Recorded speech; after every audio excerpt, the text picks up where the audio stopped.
This is Dan Jerk. This is Jason J. Lewis, the voice of Superman on Justice League Action. This is Mark Wade, writer of Superman Birthright, and you're listening to The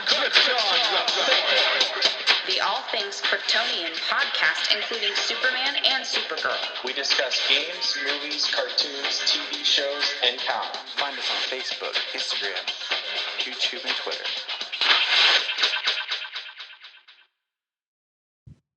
Hello, everyone. Welcome to Krypton Report. This is a special episode that I got to interview someone with an amazing Superman collection.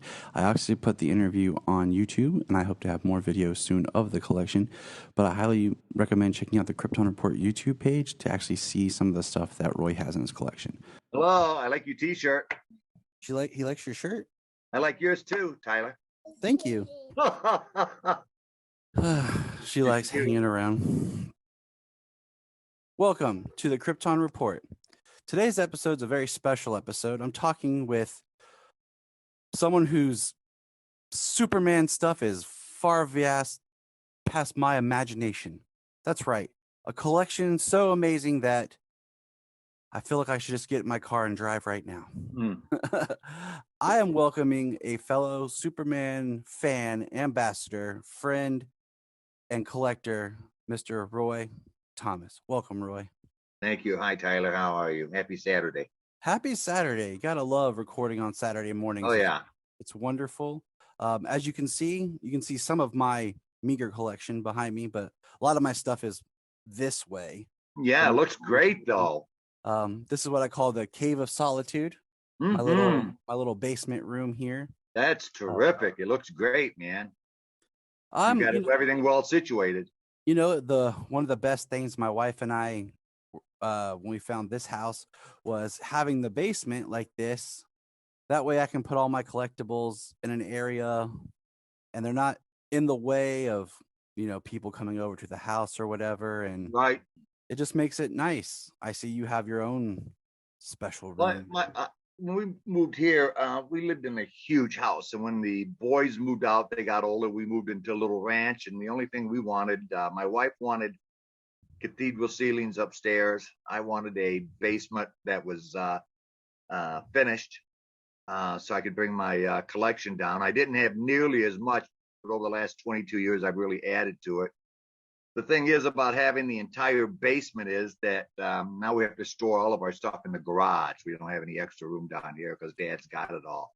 But my basement is separated into two areas, into a Superman area, the vast majority of it. And then I have a Batman bar and a Batman area off to the side that I'm pretty proud of. That's awesome. That's exciting.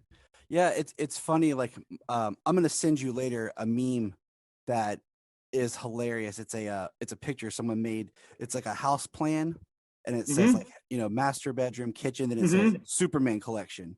Collection. My wife, every time we've looked at a house, she always tries to find that room for me. Yes. I don't know if you can tell. Like, my wife plays piano and sings, and so like her piano's back there. Wonderful. My basses are over there. For Christmas we got the kid-sized drums and guitars. So this room serves as not only like the Superman room, but like our music room and everything. So we always try to find our basement party central.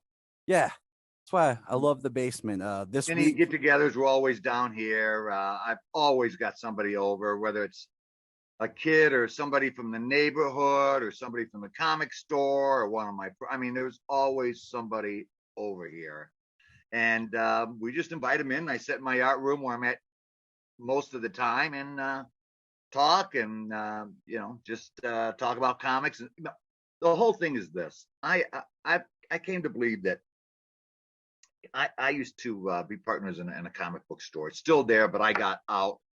And comic book stores, for the most part, are dingy and dark, and they thrive on their regular customers. And I think guys don't mind, or at least they may even want it that way, because when a bunch of grown men get together and they want to know, who's more powerful, Wonder Woman or Power Girl, and could Superman beat Captain Marvel? These kind of fanboy conversations, they don't want other people listening in on it.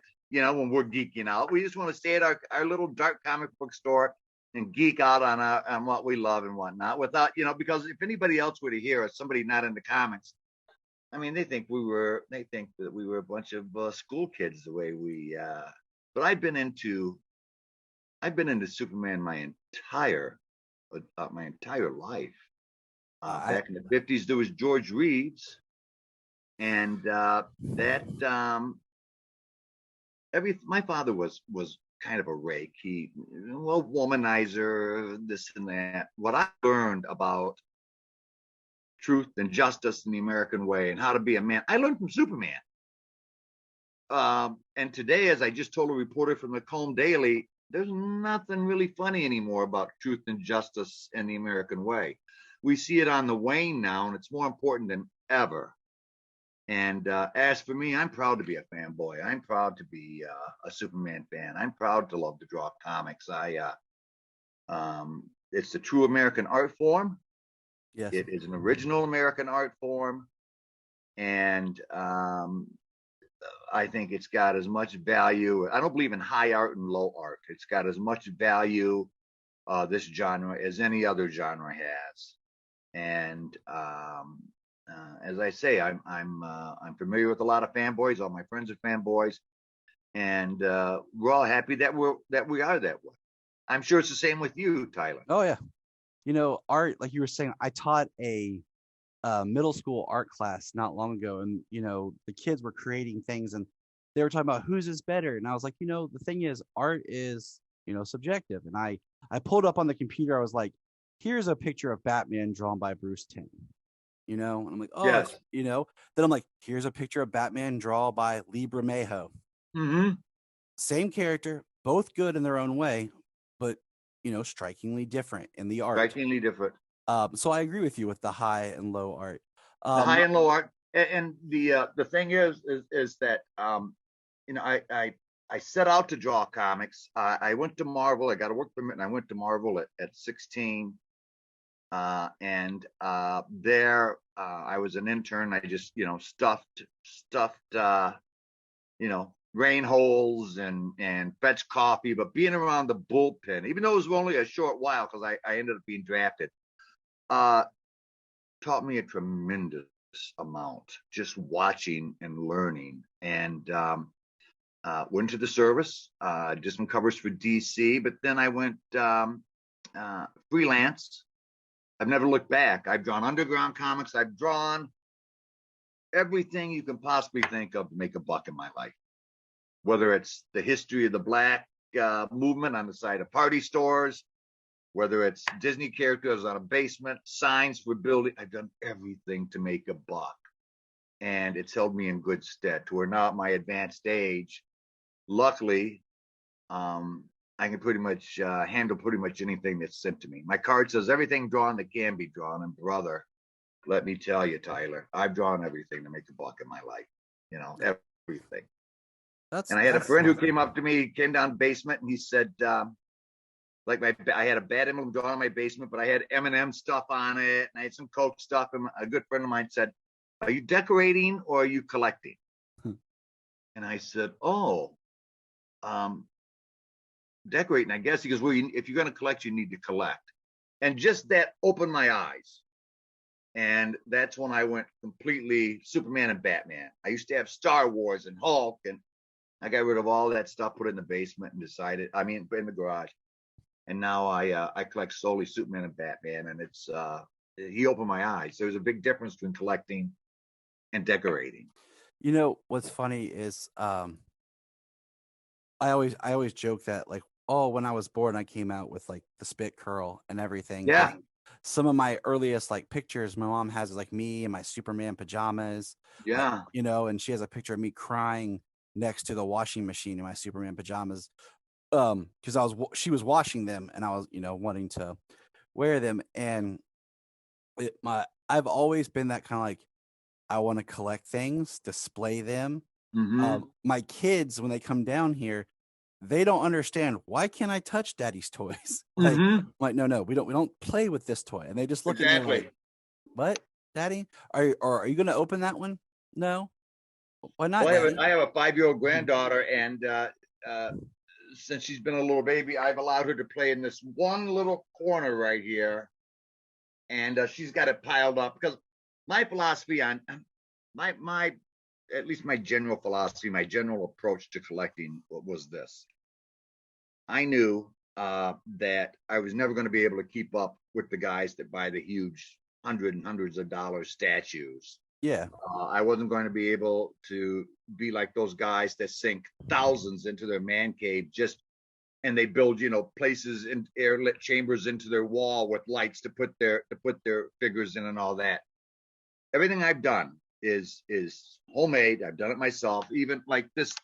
Let me see if I can see it. Like this thing right there. You said it's a big Superman out of wood. Mm-hmm. Right there. Everything is homemade. My philosophy was this.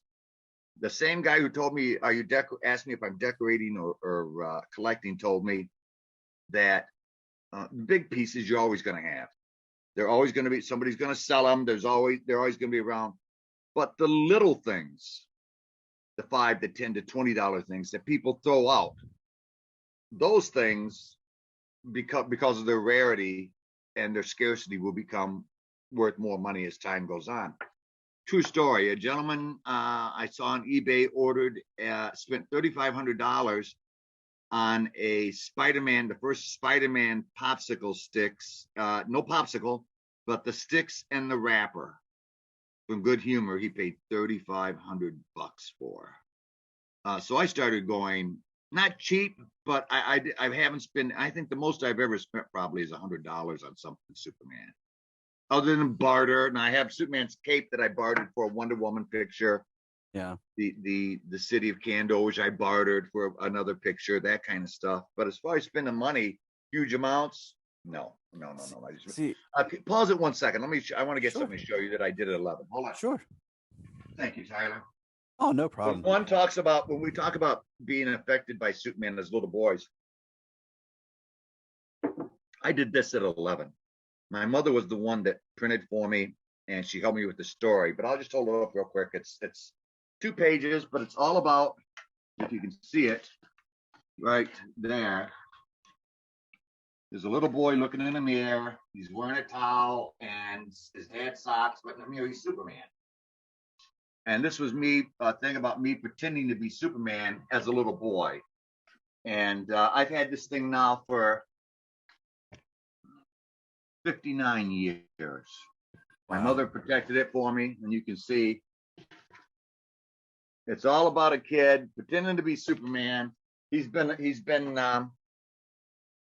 a great influence in my life, as I'm sure anybody that's been into him, he's been an influence in their life.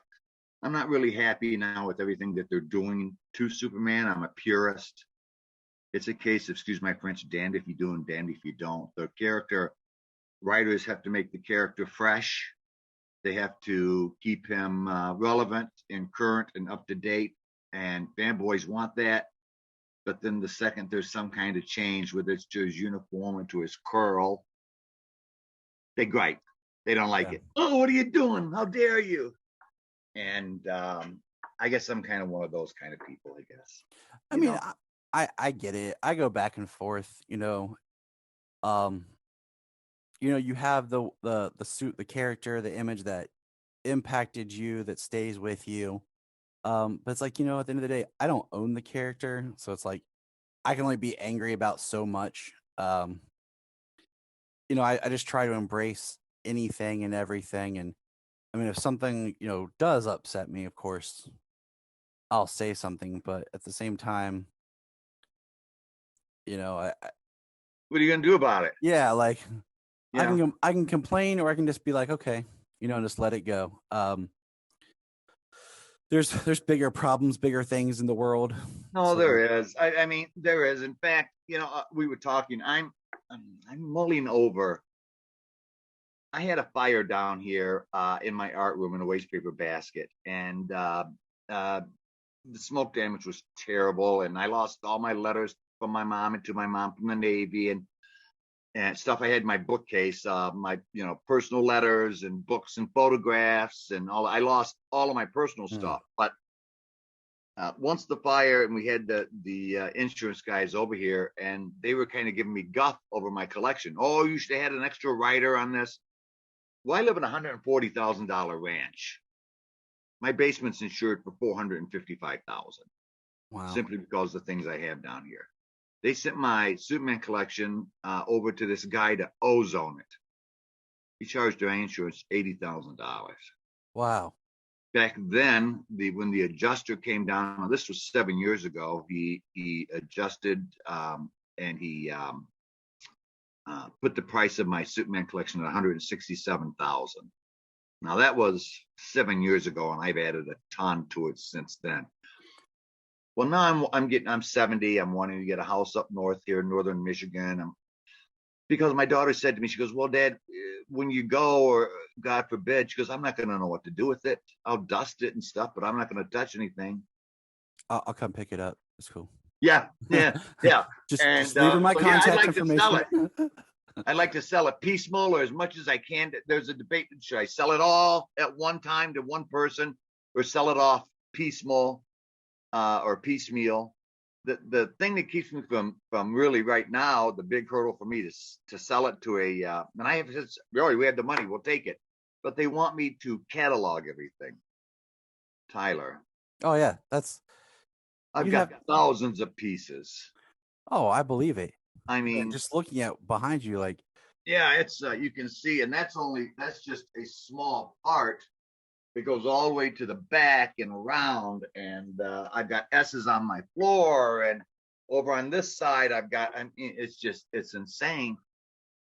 I don't know if do you know how long it would take me and my wife to catalog? It would take months, weeks, certainly, to do all of this.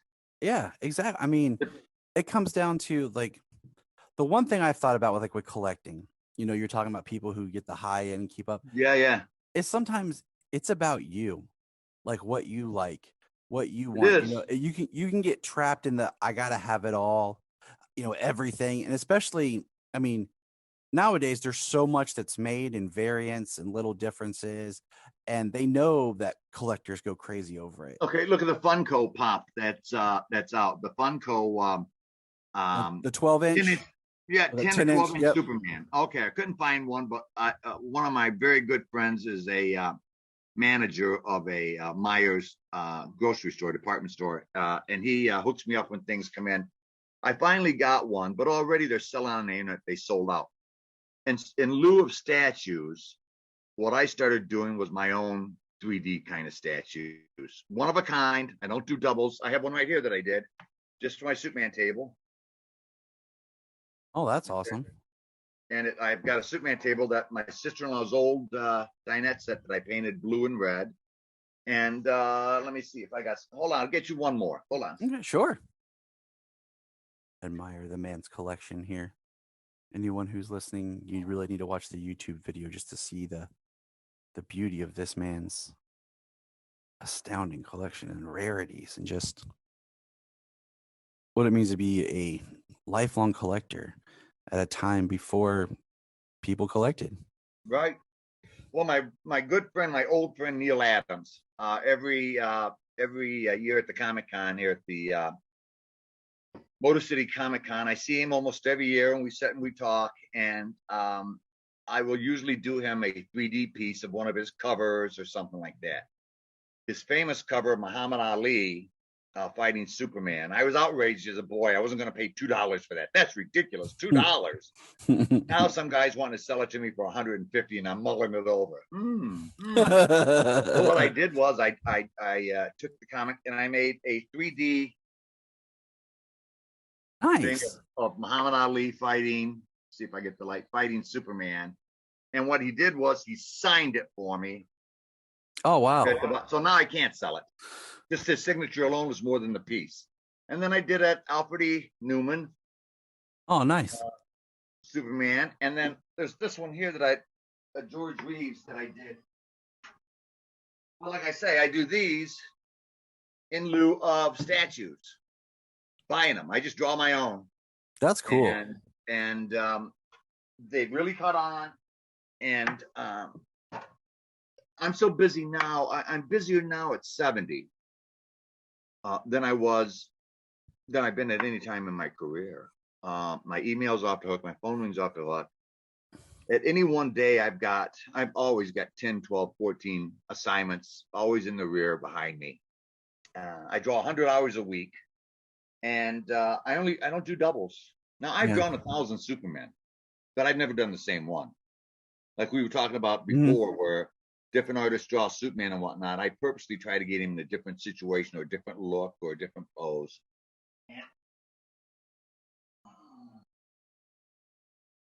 But for my money, believe it or not, with everything I do, for the last 10 years, the number one character, in my opinion, that I've drawn, Joker, Harley Quinn, Joker, Harley Quinn. Can you do me a Joker? He sells more, probably by 5 to 1, anything that I draw. He's undoubtedly the most popular comic character today in comics, Batman, the Joker. Mm-hmm. Everybody likes him. Everybody identifies with him, or not identifies with him, but everybody thinks he's cool. So on a weekly basis, I'll draw 2 or 3 Jokers a week for people, simply because, especially since Suicide Squad and Heath Ledger and Batman, Yeah. the character's taken off. I love your room back there. It looks very eclectic, very nice, very Thank cool. you. Thank you. I'll take some better pictures here in a little bit and send them to you. Yeah, I'll send you some of my art room in my basement too. My basement wall is covered in artwork. I mean, I've been down here 23 years, and I'll bet you I've got 200 pieces hanging down here that I've drawn, and just, you know. So let's back up for a second here. Sure. Let's dive back into young Roy. Yeah. What was your first exposure to the Superman character that you can remember? The first exposure to Superman, Yep. George Reeves, in his TV series. Superman comics after that. I got into Superman comics just before Curt Swan took over full time, and I can't think of the gentleman's name. It's mind fart. I can't even think of his name now. The guy that drew it back in the 40s and 50s. They say the guy was a real piece of work. But it was Curt Swan. I loved his style. He drew such pretty pictures, and like anything else, it was the imagery that pulled me in. I wanted to learn how to draw. Oh, look how he draws anatomy. Oh, look how those buildings are drawn. And I couldn't stand Marvel simply because back at the time, the color was substandard. I thought the feel of the paper substandard, and Jack Kirby drew everything. And like an idiot, I didn't realize how great Jack Kirby was until I got on later on in life. What am I thinking? Mm-hmm. But it was by that time then, you know, even in as a teenager when I went to the service, I always had a Superman t-shirt underneath my shirt, or you name it. He's always been a motivating character in my life. He really has. I'm just glad that every time a new movie comes out, I think, thank you, God, for letting me live to see this new movie. I'm just, you know, Warner Brothers today, though, I think Warner Brothers really, they need to take a page out of Marvel's book when it comes to putting out look how perfect Marvel put out their movies in conjunction with each other, so everything fits like a hand in glove. Yeah, I mean, that, not to dive down that whole rabbit hole, but you know, the big thing there was just there was one person with a vision as a Right. producer who was an overseer, and Kevin Feige, or thing you're talking about. Yep. You know, and he had the vision, he had the idea, and he kind of controlled everything. Mm-hmm. And Warner Brothers had the idea of like, well, we'll be a creator-owned studio kind of thing, and that's, I mean, I get the value in both, but at the same time, having that one person overarching helps make the cohesion of everything. Yes. And Warner Brothers took the stand a couple years ago where they want to do standalone movies, not so much these multi-character driven movies, but they want the movies to stand alone. Batman, Superman, without Batman being in it, vice versa. And even though they've had a couple of those, my hope is that the the re-releasing of Justice League, I hope, will kickstart the franchise again. Mm-hmm. Because there are fanboys, like this one guy told me. He said, I don't care, good or bad, I don't care. Lousy special effects, I don't care. He said, I saw Aquaman and Batman and Flash in a movie together, and that's all that's important to me. But now word is that the whole franchise may be kickstarted again because of the Snyder Cut. Some people say it's just as boring.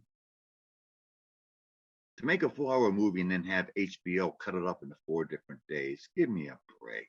Do it over 2 days if you want. But this 4-day thing, I don't think the movie should be seen like that. I think there should be 2 hours of intermission, come back and finish watching the rest of the movie. But I just, it's like these characters are important to a lot of people. And it's nice to see their continuing stories. mm-hmm. For me, without just going too long, is like, when I was little, real little, Lois and Clark was on TV. So I watched, the TV series of Lois and Clark. Yeah. And then when I got to be a teenager and I was in high school is when Smallville came out. So then I'm watching teenage Clark in high school while I'm in high school. Yes. And then now we have Superman and Lois. And it's awesome because it's Superman as a dad and I'm a dad. Yeah. My kids are younger. So I like these connections with the characters, and I like that we're developing these characters more. Kind of a reflection of you. Exactly. As far as you were in high school, now I'm a dad with kids and, things like that. Yeah, that's, it was Lois and Clark that ultimately became responsible for the death of Superman. Yeah. Did you aware of that? They wanted to marry him off in the comics. And when they found out that the TV series was going to marry him off, they had to come up with something else. And I think it was Dan Jurgens who said, "Hey, let's kill him off." And that's what they did. Yeah, I like that T-shirt, man. Oh, thank you. My wife's best friend's husband got me the Kingdom Come Superman shirt. Like, and he got me the Red Sun for Christmas. So and my like, daughter ordered these for me too on a Superman website, and I like that. I try to collect my shirts, is like getting the different versions, so it's not like I'm buying the same thing over and over. Right. So do I. Yeah. But what I was gonna say is, one conversation we've had a lot on the podcast and stuff is, what I hate is it seems like the only Superman stories that matter to people, like death of Superman stories.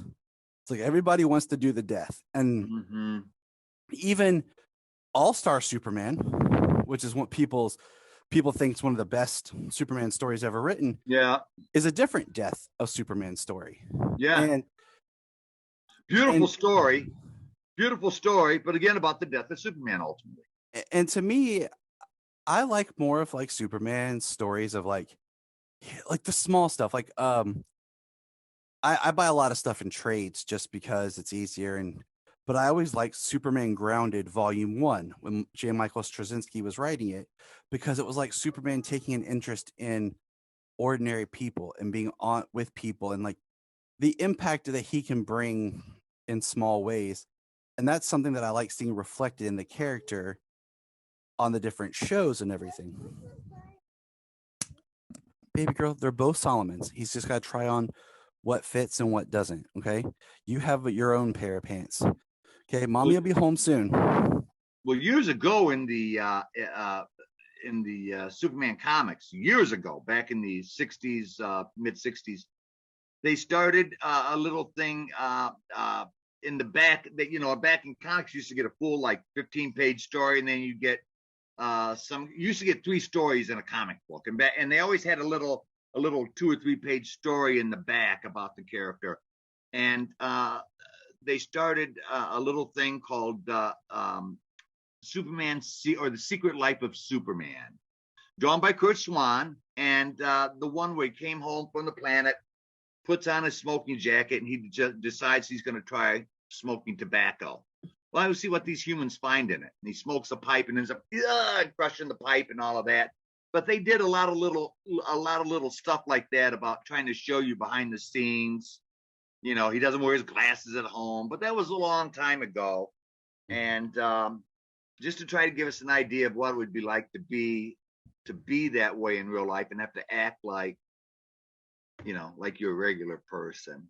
But there's been so many deep psychological discussions on Superman about, you know, how fast his brain works. Is he got a supercomputer as a brain? And if that was the fact, he wouldn't be interested in anything we've got going on down here, because his on and on and on. Remember the time when they got him to the point where Superman could actually blow out a star, create other realities and things like that, and they had to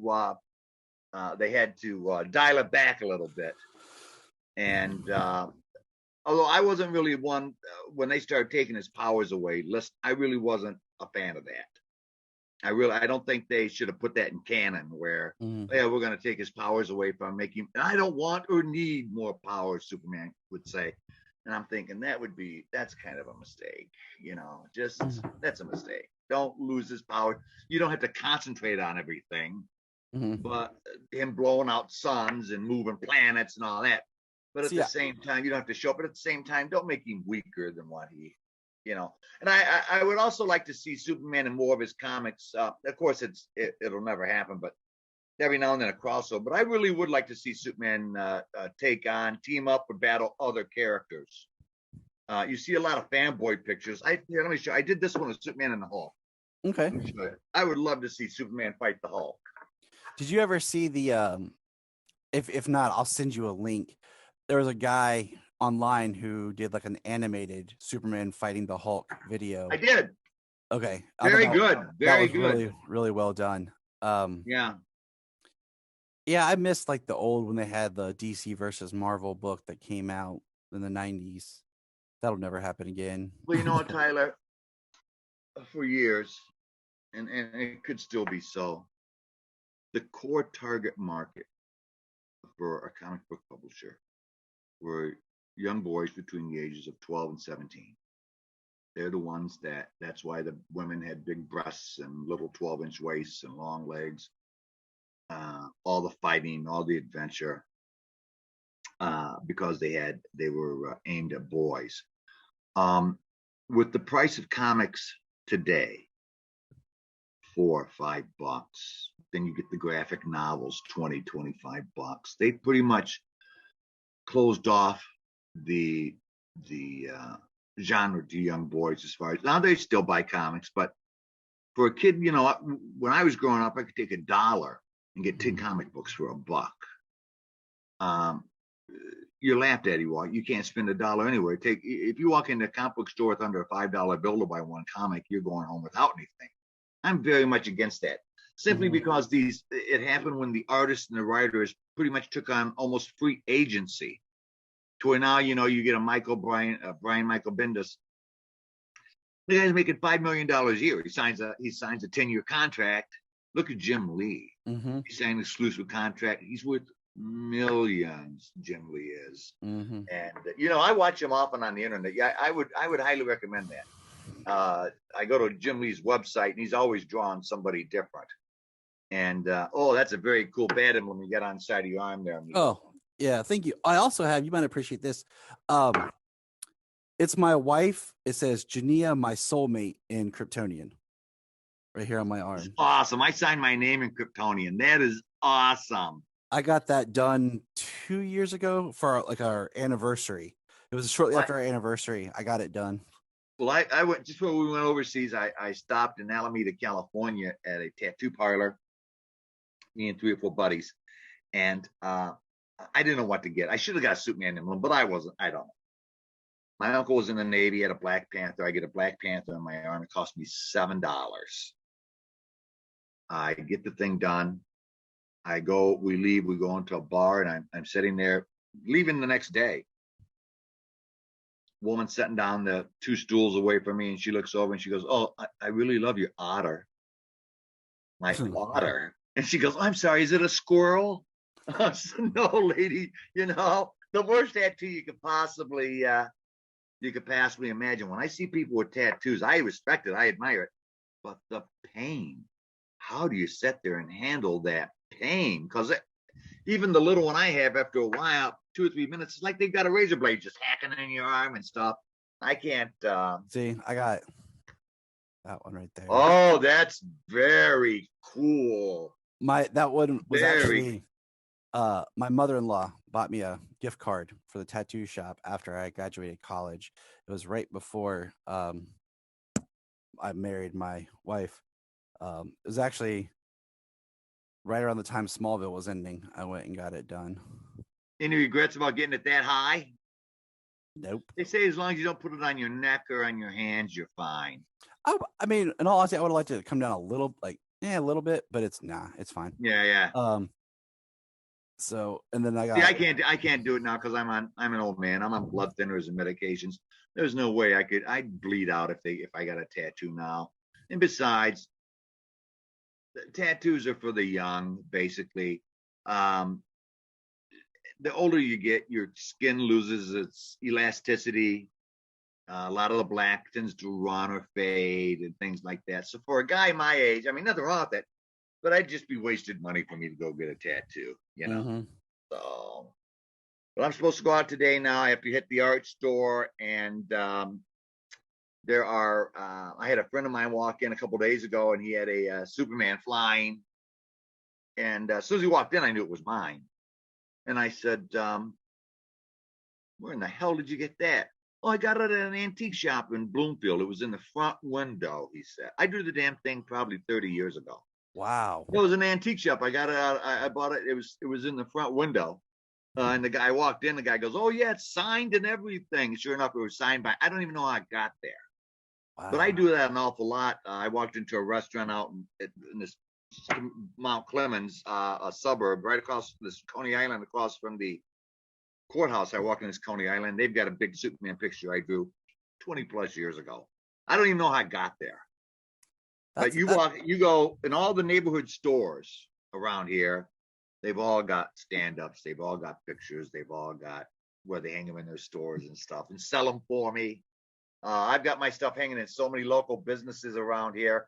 Roy, you decorate our business and we'll sell them for you right off the wall. And that's what I've been doing now for the last 10 years, 2 years. And it's turned into a cash cow. That's awesome. I mean, honest to goodness, I bet you I've got 400 pieces hanging in this Coney Island. An insurance building, I probably got another 100 in there. Smoke shops, party stores, name it. Go ahead, Tyler. Oh, that's impressive. Well, it's just because I'm trying to make a buck. I don't advertise. Yeah. It's all word of mouth, because I'm certainly not ambitious, and I'm not driven. And I certainly don't have any kind of a plan. It's just, do what I like to do, and hopefully it'll catch on. And I've been lucky in that, because I make a pretty decent living from selling freelance art. The thing about freelance is, though, as I tell my students, I teach art twice a week down here.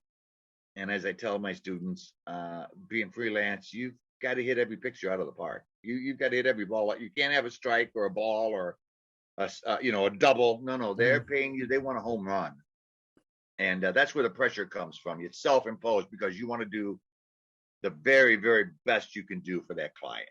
Oh yeah, I mean, Well, I'm doing you some pieces. I'll send them to you when they're done. Do you want those pieces to be? Do you want them to be able to hang up, or do you want them stand up? hang up. I think it would, because I told my wife, I told her about it, and we have some art pieces upstairs that and I'll take some pictures and send them to you. Yeah. Like some friends have done and stuff like that. And so she wants to hang it up when I was telling her about it. So yeah, I wanted to, so let me get my train of thought here. Who is your favorite Superman?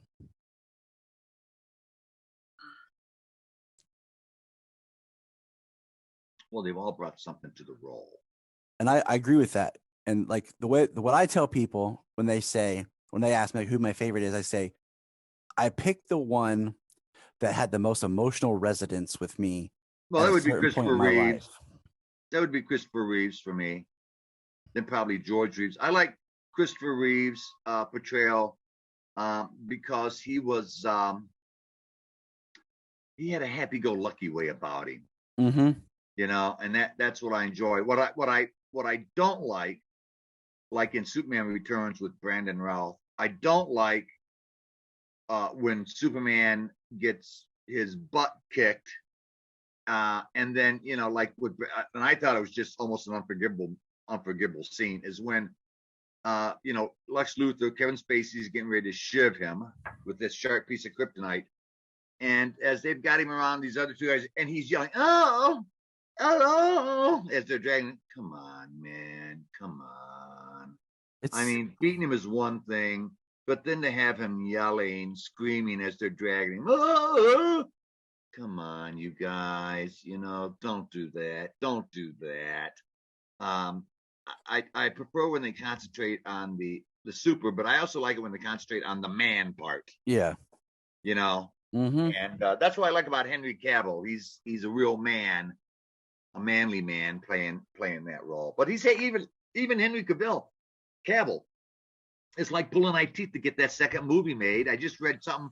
He was off of it, and then a couple weeks ago he's back on, and then yesterday and the day before they're saying no, he's off again because they want to go with a black guy for Superman, which I don't agree with. Not that I have anything against black people, but that's the other thing. This little controversy is the changing of the race of some of these characters, and it didn't bother me at all.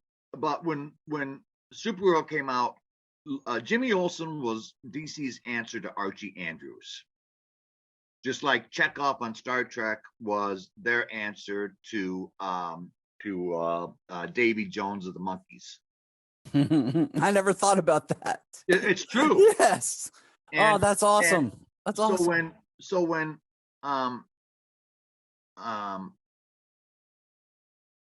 I completely lost my train of thought. You're talking about. I'm saying Jimmy Olsen. So here, Jimmy Olsen in the comics, famously redhead and freckled, famously, because he was the answer to Archie Andrews.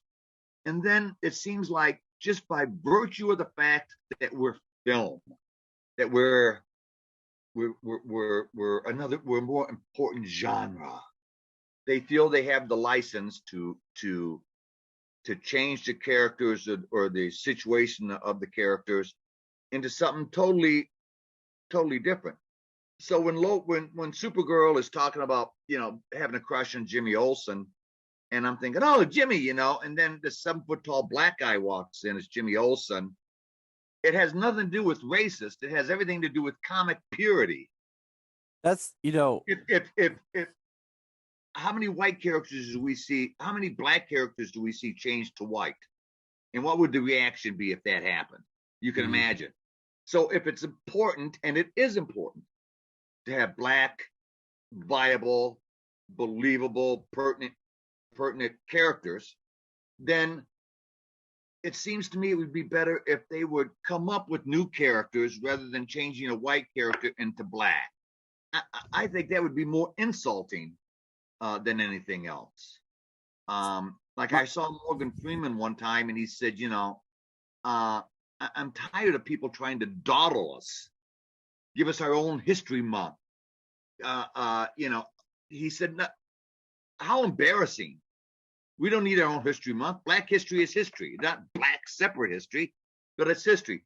It's not a case, of course, that the prevailing political winds in this country today, if you say anything even slightly controversial, they cancel you out. It's not about race.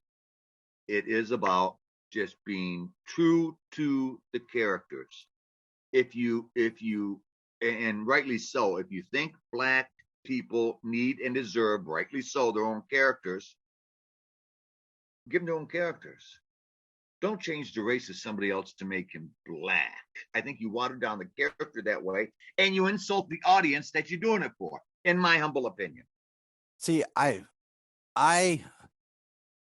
thing was with the Supergirl thing, it's like I like the actor, but then him as James, they made him too cool.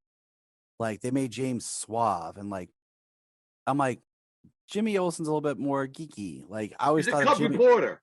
You know, I always thought of Jimmy Olsen, even like when he grew up, more like a Peter Parker, Yeah. type character. And they made him just too like cool and manly. Too suave. They changed the character in almost in every way. But my you're talking about comic book purity, and like I get it. And my thing's always been hair color. Has always made me upset. Like, Me too. Because in comics, you're only working with so many colors you're drawing. So when you make a character a redhead or black or brown haired, it's for a purpose. So like, Amy Adams is Lois Lane. Oh, I hated it. She has red hair, and I'm like, that bothers me because in my mind, red hair is Lana. But yet, since the Superboy TV series, every live action Lana is now not redheaded. Yeah. I mean, that's exactly what I'm talking about. Why would you change that? Do you feel it's unimportant? I mean, like, and even Amy Adams said one time, she goes, well, I asked Zach, I'll play Lois Lane. Oh, okay. Should I dye my hair? No, I'll leave it red. That shows me right there that Zack Snyder really isn't hip to as far as it's those things right there. Those little things. Hair color, because they had a very limited color palette. Mm-hmm. So you changed her hair as an identifying feature. Mm-hmm. So, it's Lana. She's got red hair, even though you can't see the face. But I know it's Lana because she's got red hair. And it goes back to you have different people drawing it. So subtle differences can make it look different. But the hair color is something that helps, because if you look at like ground them, plant them. Jim Lee drawing the face of Bruce Wayne and then Jim Lee just drawing this face of Superman. There's a lot of similarity in there, mm-hmm. And that's another thing is, with the characters, like the little changes, and sometimes it's hard to tell. And like with hair color, for example, Melissa, who plays Supergirl, natural hair color is brunette. She dyes it blonde to be Supergirl. See, is her name Linda Danvers in the Supergirl? I've only watched it once. What's her name in her they just use identity name? They just use Kara Danvers. Oh, Danvers, yeah, because she was normally blonde and wore a brown wig in the comic books, and by now she dyes it. So it's just to me, hair color has always kind of been important, just for like identifying markers and. Well, yeah. And it's one of those things like I could argue over it or I could be like, okay. But at the same time, I'm like, man, you want the purity to the characters. So, there's another example I was going to say. I can't remember now, but I know I've had brain farts all morning long. It's just one of those things. Like there's things I don't mind being changed. Like I actually really like Jason Momoa as Aquaman. Oh, me too. And what they're doing with that character. And, I like the idea that Orem, if you look at it in the movie, Orem looks more like your blonde-haired, blue-eyed Aquaman. Yes. But I like that they gave Aquaman the diversity and things like that. So, like, me too. There's things I don't mind. And then, like, there's things that work and don't work. But it's all. Well, that's what it is. It's not a question of race. It's what works and doesn't work. And I can even understand them wanting to change up, make it fresh, make it new. Everything's under the earth has been done already. All of that I agree. But again, if it's that important, then spend a little time and let's be a little more original. I'm sorry. I was gonna say I think that HBO, Warner, whatever, has a potential great spot in doing a series just based on the Milestone universe. Yes.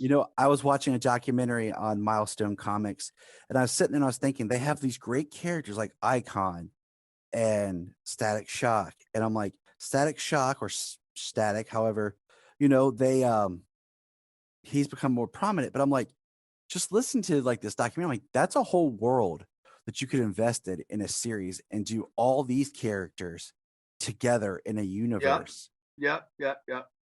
Why not do that? Why not that comic book was a very important comic book company creation for a lot of people. And why not invest in a whole rich universe with those characters? But I mean, that's one of those things like, all right. Every fanboy's got their look. As long as they maintain the truth of the story of the character, the hard lesson learned by Hollywood was that you must, as outlandish as it seems, you're dealing in fantasy with comic books. You have to make the movie at least where you take it seriously. Mm-hmm. Take the character and the story. These are real people for the movie. Their situations are real. It's when you fall into that trap like Batman, the TV series, where you make it campy or you make it unrealistic. That's where you start having your problems because fanboys get mad at that stuff. Now I remember what I was going to say. Yes. I was going to say Smallville, Lois Lane. They introduced her as a blonde, but then by season 8, if you watch, they start dyeing her hair brunette and then a little bit darker. Yes. And then by Yes. season 10, she has that raven black hair Yeah. because it was like she was becoming fully Lois. You know, Yes. they wanted that right look. That's what I was going to say. Well, I'll tell you, I would, for me, for my money, I think Erica Durance from Smallville was probably one of the best Loises. I mean, she was so beautiful, and I thought she hit it perfectly. She's my favorite. And Mine too. what's another interesting thing is if I were to just pitch you the character idea of Superman and Batman for some sort of film, Superman sounds like that's what you want on the big screen. That's your spectacle. Batman is your police procedural TV series. Mm-hmm, mm-hmm, mm-hmm. But then when you look at the history of the characters, Batman has, done better on film Mm-hmm. in the movies, and Superman has done better in TV series. Mm-hmm. We've had George Reeves, the Superboy TV series, Smallville, Lois and Clark, Yeah, Supergirl, and now Superman and Lois. yeah, Compared to the Batman, which only had Batman 66 and Gotham yes. TV series. So it's just interesting because of that, you get these characters, these actors who get to play these characters and spend more time with these characters. Like Erica Durant, she played Lois longer than anybody. Technically, yeah. So I would tune in just to see her. She was so beautiful and so fine. And wasn't it? I think it was Superman's mother in Smallville, whatever her name is. She played Lana Lane in one of the movies, I believe. Superman 3. I'm enjoying this. I think what we'll do is we'll wrap this up and then we'll get back together and do more Sure, later on, because I'm enjoying just the conversation. Because sure. one thing that I always appreciate, like I did a conversation with a fellow Superman podcaster. He's from England, and I've done crossover podcasts with fans from Australia, and it's getting the different perspectives. You are older than I am, so your experience with the character differs from mine. And it's always fun to talk, and to see what resonates, what hasn't, and just your experience with the character. Because, for you collecting, a lot of things weren't available to collect. Now, I mean, I can walk to the store and they have stuff. Oh, we're in the platinum age. There's been a perfect blend of comics, movies, and merchandising. So, I mean, Perfect blending. It's so easy for me to get a hold of, Superman items compared to what, the struggles of finding things. Oh, indeed, indeed. This is we live in if for collectors and fanboys. Other than the rising expense of everything, for us to live in this age, it's the worst of times and the best of times. We can go to the movies or rent these fantastic big budget superhero movies. We've got the comics, we've got online, we've got the graphic novels, and we have the collectibles. And so it's the best of all times for a diehard fanboy like we are. And really everything we talk about, whether it's the changing the race of a character, the color, all of that is just it's just peripheral stuff. Yeah, I mean, the main characters still exist. They're still viable. They're still vibrant. And at one time back in the 60s, that the monthly issue of Superman sold more comics than all comics combined on a monthly basis. Think of that. Superman, when he was drawn by Kurt Swan in the mid 60s, was the number one selling magazine in the world. The other thing is too, when you watch these new shows like I don't know, America's Got Talent. Well, we have 30 million viewers tonight. I got news for you, man. When Superman with George Reeves came on, there were 60 plus million kids watching him every time that tube came on. And I've often thought, if he would have lived, let me rephrase that. I've often thought he didn't realize how much he was loved by those who watched him. Mm-hmm. And if he would have lived as we grew up, we would have made him a superstar. He would have been George Reeves. He would have had a resurgence because it's these kids who loved him so much as a kid, as Superman. They would not have forgotten George Reeves. My heart still breaks over George Reeves. Just I mean, the way Adam West has kind of had a resurgence in the latter part of his life. I've been at Comic Cons with Adam West and Burt Ward, who's ridiculously overweight. Adam West, when I the first time I saw him, was charging $30 and for an autograph, but as the years went along, he was charging over $100 for it. Buddy, the line would be wrapped around the building twice to get his autograph. He would leave these Comic Cons with tens of thousands of dollars in cash from his signature. Yeah. It would have been the same with George Reeves. George would have made it. He would have been, but he here you are, 44, 45 years old. You've been canceled. You think you're going to have to go into wrestling. And I believe I'm the one of those that believe he killed himself. I don't think he was murdered. I think he killed himself. I think he was depressed. And I think that, and people don't realize that his hair was snow white. He'd been dyeing it for Superman. It was snow white when he died. Still trying to play Superman. It's definitely heartbreaking. And, I have some of the seasons of The Adventures of Superman that I watch, and it's a good show to watch, and it's a good take on the character and getting to see somebody had to be first. That's why, when you talk about Heath Ledger wouldn't have been Heath Ledger if he hadn't had Jack Nicholson to bounce off of and do something different. The first guy to do it really always should get the lion's share of the credit if it's never been done before. I mean, look at Jack. Up until Heath Ledger, Jack Nicholson's Joker was the standard by which everybody else. Now it's Heath Ledger, but Ledger had something to bounce off of, whereas Nicholson didn't. And the same with George Reeves. They've all those that come after have shoulders to stand on. But the first guy doesn't. Well, I mean, Kirk Allen's was like the forgotten Superman, just because it was the movie serials, and they didn't. And then if you watch, like we did a comparison, the first movie serial, like the first episode, and then the first episode of the Adventures of Superman TV series, the storyline's very similar. The beats are very similar. And it's just, it's like Kirk did it and then they made it better for George. Because they had to draw in the fact that he was flying. They would animate him flying in the serial. Mm-hmm. It's the same with the first Batman I watched. And the guy who played Batman in the serial played a thug in movies and B movies his entire career. And the uniform looks like somebody just took toilet paper rolls and twisted the, Yep, I have that. I do too. Batman I got all those old ones.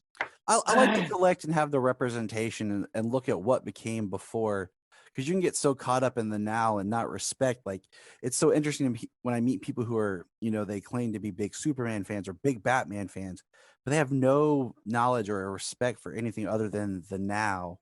And I'm like, and I can respect them. Like, okay, you like what you like, but at the same time, like, it's great to explore where the characters come from, what they've done, like the different variations, what the different actors brought to the role. Like, I love George as Clark, and I think that's something that's important.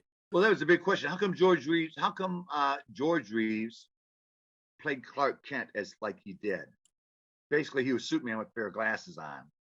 He didn't play the little milquetoast Clark Kent like Christopher Reeves. And I think that I always noticed that. It doesn't bother me, but I noticed that he was never. It was always the same guy, no matter what he was. And some of it comes down to, like, I got my good friend Brian. He's been reading Superman comics. He decided he was going to read. He started with Action Comics 1, and he's been reading it straight. Yes. And he said, the big thing is Chris's Superman is so iconic and his Clark is so iconic. But at the time, the comics didn't reflect what he did. Mm-hmm. He did something different from the comics and put his own spin on it through, the director and the writing and everything. And, we forget that.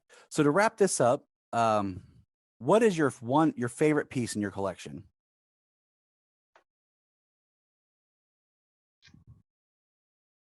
Probably my cape. It's only one, I believe, of 29 that they made. It came with his. I don't know if I can show you here. Let me see if I can just give you a quick peek of it here. It's right there. You see it? Yep. It was one of, I think it was 29. It comes with the belt, with the little compartment inside the belt and all of that. And at the time, I believe that I got it, and this was years ago. It was around $700 or $800 then. And the guy that had it, he had ordered it, and he wasn't a Superman fan. He just thought it'd be different, and we swapped it up even for a painting of Wonder Woman. That was his character. He loved Wonder Woman. Nice. So I did him the painting. Rather than pay me, he gave me the. And we also did the same thing on Bottled City of Kandor. He gave me one of those for a picture, but really big, hundreds of dollars worth of picture. But yeah, so listen, it's been a lot of fun. I'm glad we finally got this together. Anytime you want me on, give me the word. I'll be glad to. We'll sit here and we'll shoot the crap as far as what we love goes. So, all right. All my best to you and your family. Thank you. Thank you so much for inviting me. Look up in the sky. Look up in the sky. Look in the sky.